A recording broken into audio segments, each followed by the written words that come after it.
নমস্কার মিষ্টিমতি নতুন একটি ভিডিওতে তোমাদের সবাইকে জানাই অনেক অনেক ভালোবাসা। আজকে আমরা হঠাৎ করে চলে গেছি নৈহাটিতে। হ্যাঁ, আমার ভিডিওটা দিতে অনেকটাই লেট হয়ে গেছে। আর এই যে বড় মার সামনে চলে এসেছি, আজকে কিন্তু কোনো প্ল্যান ছাড়াই মা আমাদেরকে ডেকে এনেছে।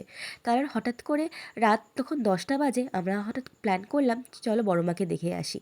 তো সেই ভাবনা সেই কাজ, তো আমরা বেরিয়ে পড়েছি যার যার স্কুটি বাইক নিয়ে।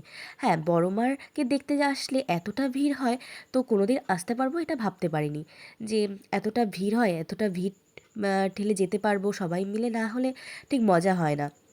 কারণ অনেকটা পথ ঘুরে ঘুরে আসতে হয়।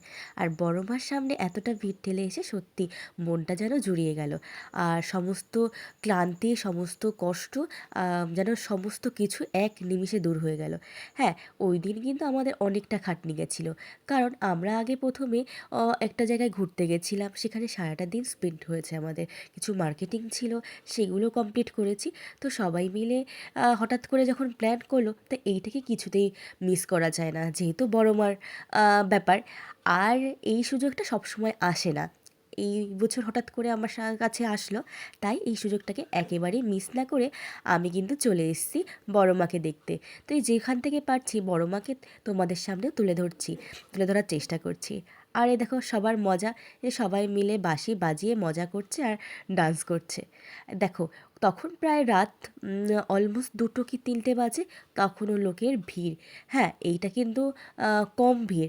ওই সামনের দিকে যেদিকে বড় মার প্যান্ডেলটা, আমরা কিন্তু উল্টো সাইডে এসেছি, মানে গঙ্গার ঘাটে, তাই জন্য এদিকে একটু কম ভিড়।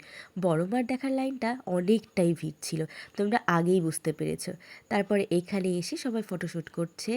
যে জলটা আমরা এতটা পবিত্র মানি, সেই জলটার অবস্থাটা দেখো। সত্যি ভাবলেও কষ্ট লাগে আমাদের দেশের অবস্থা, বা আমাদের গঙ্গার অবস্থা, গঙ্গা মায়ের অবস্থা। সত্যি দেখলে একটু খারাপই লাগে। আর এই দেখো চারিদিকে জলটা অনেকটা দূর উঠে গেছে, জানি না এখন জোয়ার না ভাটা কী বলে। হ্যাঁ, এই সময়টা জানি না, আর জল কোথায় থাকে তাও জানি না, কারণ অনেক দিন পর গঙ্গার ঘাটে আসলাম। আর তাই দেখো সবাই কিন্তু এখানে জল ছিটিয়ে, গঙ্গা জল ছিটিয়ে নিজেকে একটুখানি পবিত্র করে নিচ্ছে। হ্যাঁ, জানি না এটাই করে দেখেছি। তো এইভাবেই বড় মাকে দেখার সুপ্ত একটা বাসনা আমার মনে সবসময়ই ছিল। তাই সেই বাসনাটা কিন্তু আজকে সবার জন্য, ভাই বোনদের জন্য কমপ্লিট হলো। সত্যি। তারপর আমরা রওনা দিলাম বাড়ির উদ্দেশ্যে।